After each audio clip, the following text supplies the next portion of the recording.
Thank you for having us here today, and I want to thank families through Surrogacy that have actually put this together. It's hard work. Thank you for that. As you see, I will be talking about our surrogacy program, Building Families, Inc. Sometimes I say BFI, that's the abbreviation used interchangeably. And we have had over almost three decades actually, of experience in successful surrogate arrangements. It's a model that I will be presenting hopefully by the end of my talk. You'll have a better idea of what we actually do. And I think, oh my goodness, which way do I do this? There we go. Oh. So that's me. Obviously, I have a doctorate in clinical psychology. I am a licensed psychologist in the state of California. And over 3 decades of experience in both psychotherapy, psychological evaluations, as well as my expertise, which is reproductive medicine. And gestational surrogacy, indeed, is the specialty. And today we will be focusing on that. The program. Oh, I'm not good at this. Okay, here's our team. Carol Weathers is actually the director and founder. She pioneered the program in this model in 1991, and she is here with us from California. If you could stand up, Carol, so everybody can see you in real time person. Here we are.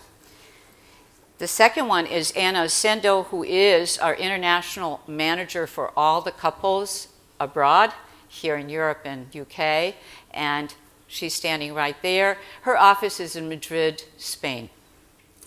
That's me, obviously Dr. Rad, for ease, Dr. Radojevic. I have developed a unique component of a psychological program and psychological evaluations for both intended parents as well as surrogates, and a program that follows the surrogate from throughout the surrogacy arrangement until the goal and the birth of the surrogate baby, which I'll talk a little bit about because we don't have a whole lot of time.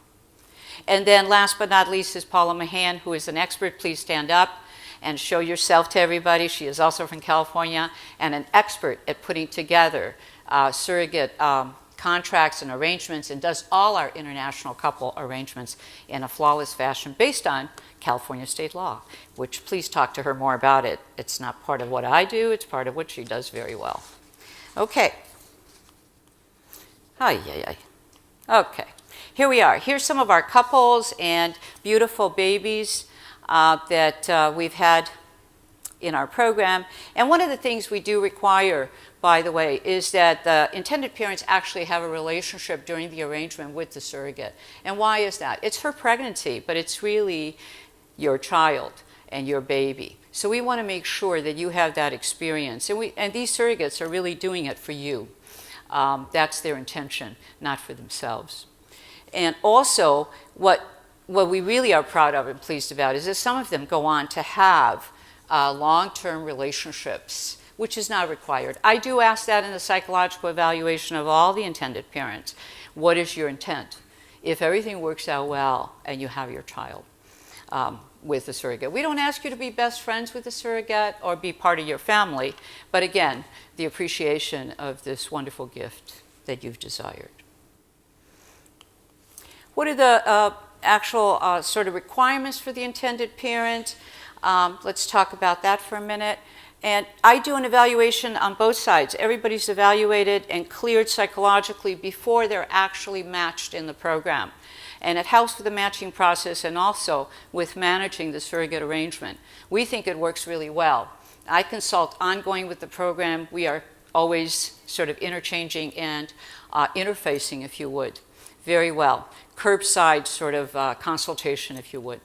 So it's always important to know, why do you need a surrogate baby? What are your reasons? We want to know that in order to help you. And so, are you in agreement with your partner, or is this driven by one person? The last thing we want to do is create any harm for any couple. The psychological evaluation follows that criminal background check. Of course, that's to ensure that the baby is safe, future child. And Carol Weathers does this very well. The psychological evaluation is two-pronged. There's a clinical face-to-face meeting where I get to know the couple and what they're about, why they want to do this. The second is an objective personality inventory, the MMPI-2, which stands for Minnesota Multiphasic Personality Inventory. Been revised only twice, been around since the 40s, very reliable and valid, gives me a bunch of scales. And based on that, plus my clinical interview, I make that determination whether you're a good fit for this program. Okay. What are the requirements for the surrogate? These are basic requirements that are, some of them are set by California state law, others are set by the American Society of Reproductive Medicine, ASRM. Obviously, she has to be between the ages of 21 and 39. Drug and alcohol free, I think you heard that from our medical doctor, which is important. She has to have a history of having had a pregnancy and birth without complications. All of our surrogates have babies, obviously, of their own and their own lives. Excellent health and psychological clearance. All our surrogates are put through the same psych eval and cleared. 50% of surrogates that are referred to us do not get into our program. We are extremely selective. Again, we want to do no harm to our surrogates. We want to make sure that it's successful and a joyful event and journey for both the intended parents as well as our surrogate. The program does all this, Carol Weathers, and I am so grateful because they never get to me until they pass. Criminal, their driving record is important. Why is that important? Gosh, if they speed or they drink while they drive, we want to know that because we don't want to put any surrogate in that position or any, the program if she is doing that. Credit check. Our surrogates are doing this for extra money. They have enough money to survive and support their families. So please know that. This is not a way to financially support their families. So we want to know their credit status. If they're in foreclosure or something else, we don't want to take that on. That's a big burden. It's very stressful. Home study. This is a home visit where the agency goes in and actually takes a look at how does she live? Who does she live with? What kind of condition? That's important to us. Before she ever gets to me, for the psychological eval. Okay, the requirements for participation in the program. I always want to know, what is her motivation? Give me 3 reasons why you want to be a surrogate. And typically there are really good reasons. They want extra money to take their family on a nice vacation. They want to stay home with their children. I think that's important. Or they want to save that money for a home or something. Those are all good. What's for investment? I always frame it in terms of, this is like a job position. Are you available to be on time for all the doctor appointments? We have a program, group therapy, that they have to attend once a month for 90 minutes. Is she stable in her environment, in her relationship, and her family? What kind of coping skills does she really have? And in various situations. I think we all cope really, really well when things are going okay in our lives. But when things are going sideways, how do you cope? Do you isolate? Or can you build that trusting relationship with the program, with us, and come to us as needed? That's what we really want to build on. Okay, we have a very high standard of care for all our surrogate mothers at Building Families.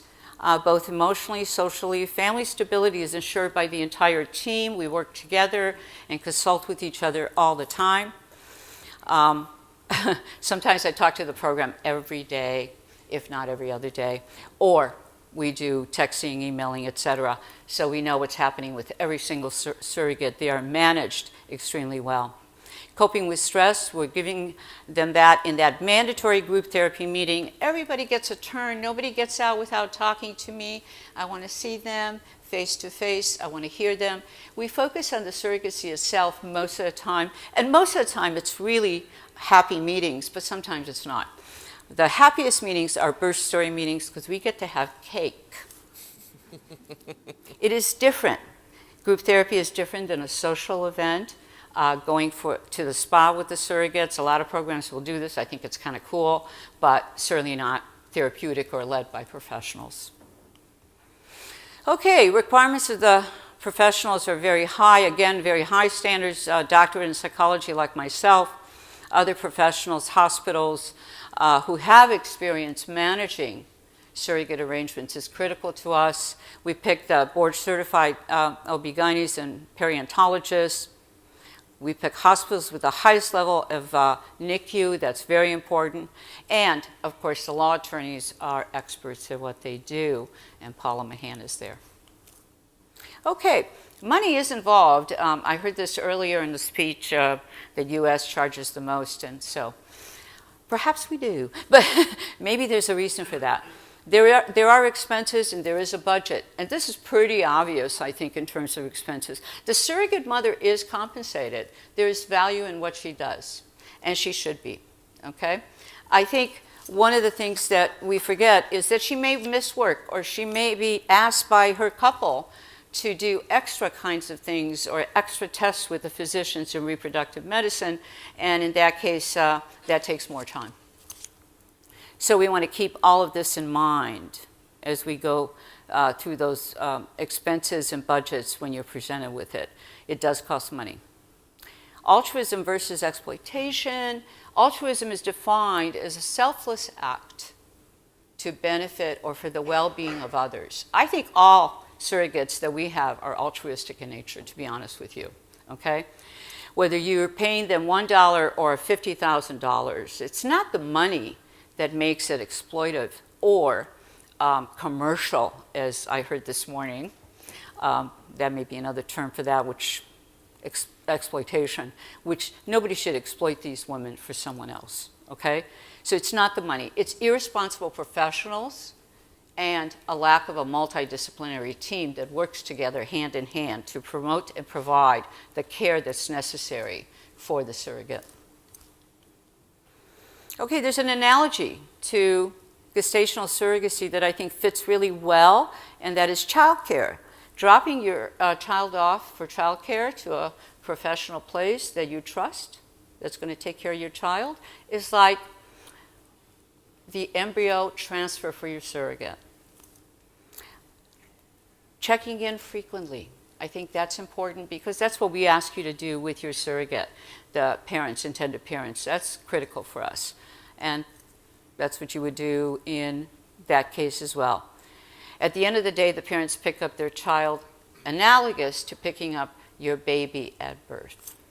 Okay, obviously the parents pay for all the expenses of all the professionals and all the efforts and skills that have been given in order for you to have the child you desire, this little miracle baby.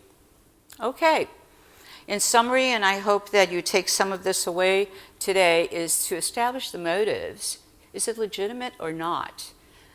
Does this couple really need a surrogate arrangement? Are they on the same page, doing a comprehensive evaluation for both the intended parents as well as the surrogate, making sure they're stable psychologically, okay? And medically, of course. You've already heard about that a little bit. Ensure that each party has good and legal representation in the state of California. We are very progressive, and there is, Paula Mahan puts together an agreement that is exceptional at birth. The actual, in the state of California, the birth certificate is in the intended parent's name. Okay. I think the other thing I'd like you to take away from this is that one person can make a difference, but a good team can make miracles. And I think that's what we do every day. Oops. Am I going the wrong way again? Questions and discussion. I think I've ended this. Thank you for your attention.